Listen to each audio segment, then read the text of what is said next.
ahubwo se ingamba ya mbere wayubahirije. Imwe yo gukaraba intoki? Reka nahise mbireka nyibura kandagira ukarabe. Mva mbese nakandagira ukarabe hari ntago wakaraba se? Iriya ntago ari heno ukarabe. Ufite amakuru ashyushye kiva ku ziko. Nyine nenje kuvuga ko urukingo rwa kakanye ngo ni coronavirus. Rwabonetse. Cyabukora mayi nka urukingo. To ufata ibishishwa by'amapera ukabishyira mu gikombe. Ukahita ufata akababyeyi gake nyine agakoma ugasuka muri cya gikombe. Ukahita ufata ibiyiko 7 by'umunyu byigize ashwe. Sasa rero ukabivanga ukabirya mu gitondo saa sita na nijoro. Iminsi ine gusa. Gusa rwose ewana. Kakanye ngo ni coronavirus. Ibyo ko namashyije corona byo ntitubigarukeho. Ahubwo se ngi byansiga amahoro ibyo bintu. Ibyo simbizi gusa ngiye umuntu wambwiye amakuru. Umuntu wanjye rwose amakuru ariziwe kuko ngiye nanjye mu gugo ewana akakandi ahita mbitangira. Nuko nyine nanze kwiherana inkuru nziza bikaba ngombwa ko nza kuyikubwira nk'inshuti yanjye. Cyakoze warukoze rwose. Sawa mwirirwa. Dora kagabo. Cyakoze simbajwe nawe kuko we n'upfurapfa wiziza. Ahubwo disimbajwe na toilette y'umuturage uzajyamo nduzi yuko nani yawe ugira.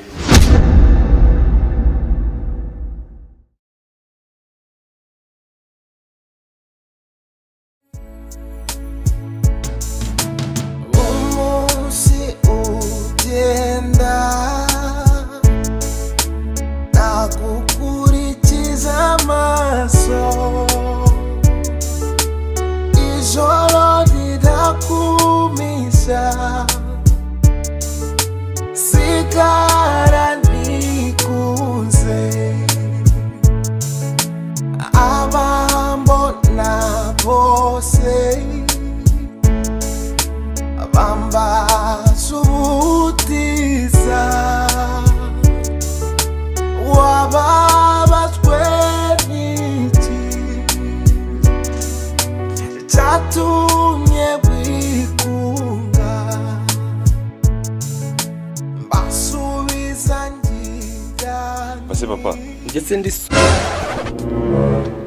Salam. Buriya rero ndakurebye mbona uburyo kugenda bikatisa nk'umuntu kubyigwa n'umusozi cyangwa se mo kimwe ukabutuzuye.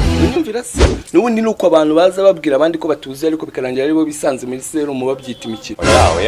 Nyamara ushaka kunyumvisha nawe ntago ibyo nari nshatse kuvuga. Wari ushatse kuvuga iki?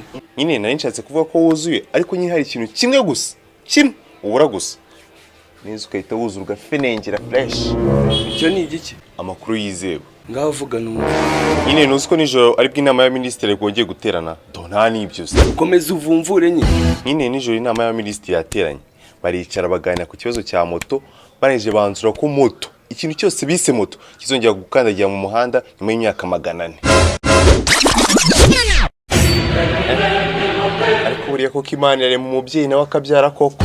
Tonto buriya nawe ugibona ukuntu Imana ari igitangaza. Gute se? Reba nk'ukuntu Imana yahaye ubwenge uriya muntu akadekora igare ryiyo kugeza aho riba nka moto. Buriya se riya ni igare? Nawe nyine ni wabibona kuko yakoresheje ubuhanga bukarikiye muri iriya decoration yiwe.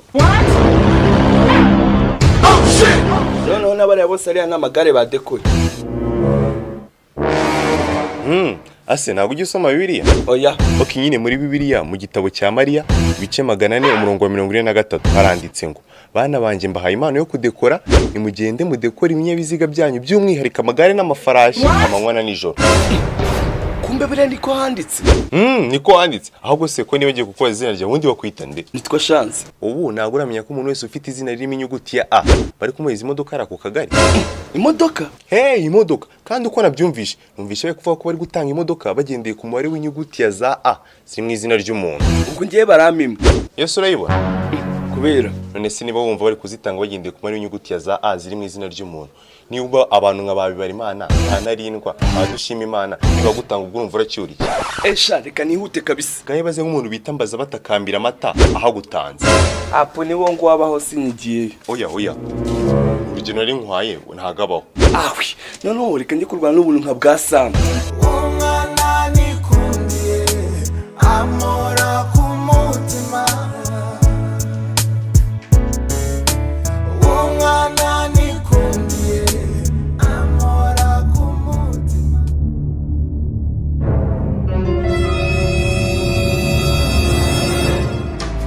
Ibyishimo Patita ibi ni bicyo mbereye itonde hanyuma yuko twese twaje kumenya ko ikintu cyambere ari amakuru je nese numva ko icya kabiri ari ingamba iyi ni ingamba nimero 2 COVID-19 corona from Wuhan dushishikariza gusiga umwanya ungana na metero hagati y'umuntu n'undi we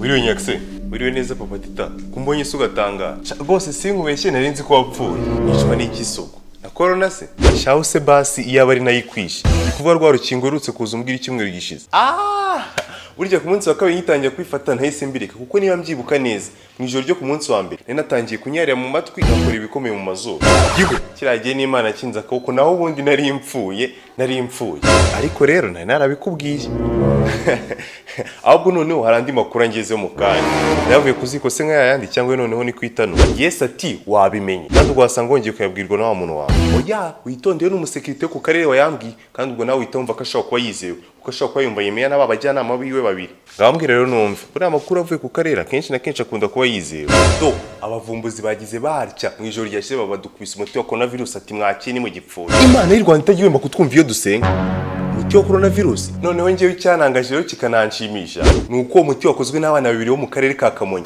biga mu mwaka wa 2 gardienne ngo rwose na Minisiteri y'Ubuzima yawemeje ngomba kutangira gukoreshwa vuba Minisiteri y'Ubuzima bayita ngo iki Minisiteri ya Education se bita Minedike y'ubuzima bayita minibuzi ko ahubwo uwo musekirite w'imbwiye yambwiye ngo saa 8 biraza guca kuri Radio Rwanda ahubwo shyiraho twumve neza inkuru irambuye mu karere ka Rutsiro naho kuyandi makuru ikibazo cya coronavirus kugera n'izi saha kikaba kitarabonerwa umuti cyangwa se urukingo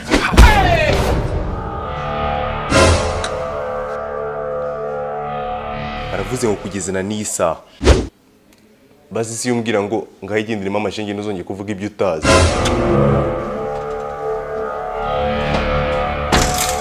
niko shaka kugarari ngo bari gutanga imodoka share kandi bikira kwifata imodoka n'abatabare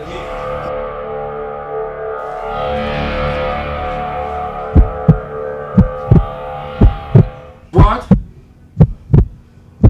Umuntu yitwa ko yapfuye yatagihumeka kandi umupfu uvuze ntiyumva ibyo uvuze kandi ugasanga kwishya ngo yapfuye napfuye nyine niko sha witwa nde nitwa NYAXE ko mu izina ryawe harimo inyuguti ya A kutagiye gufata imodoka haje ngo muri NYAXE harimo A shaka kuba nacika ibyo byo turaba tubigarukaho nyuma yerekana wanditse wa murongo wambwiraga kare no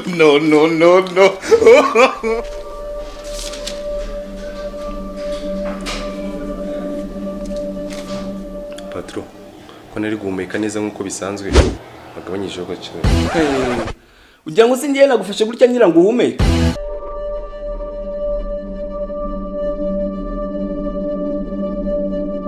harya patro kuri asomusiyo habiki ijyanwa mu ijuru rya Bikira Mariya apu nkabirwa impamvu nabuze igitabo cya Mariya muri Bibiliya kumbe kuri asomusiyo bushize Mariya ajya mu ijuru ajyanye nacyo yaho kijyanye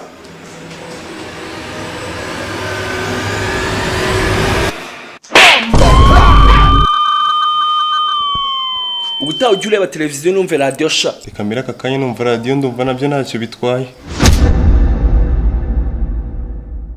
Action Driving School. Iri shuri ryigisha amategeko y'umuhanda ku bashaka provisoire rikigisha no gutwara ibinyabiziga rimaze kubaka izina kubera abarimu b'abahanga bakunywanisha n'umuhanda mu gihe gito ukaba umushoferi w'umunyamwuga kandi bitaguhenze. Iri shuri kandi ryigisha indimi z'amahanga zirimo Igifaransa, Icyongereza, Igiswahili n'Igishinwa. Waba uri umutangizi waba ugerageza bidatinze ukabuzizi neza uzididibuza nka benezo. Urifuza kujya imahanga tambuka ukarishya ubumenyi maze cya kizamini cya TOEFL ukinywe nk'amazi. Action Driving and Language School ni mu mujyi wa Kigali rwagati mu nyubako chic etage ya mbere mu muryango 45C. Telefone ni 0787246268. Action Driving and Language School, nyamurangwa n'ibikorwa.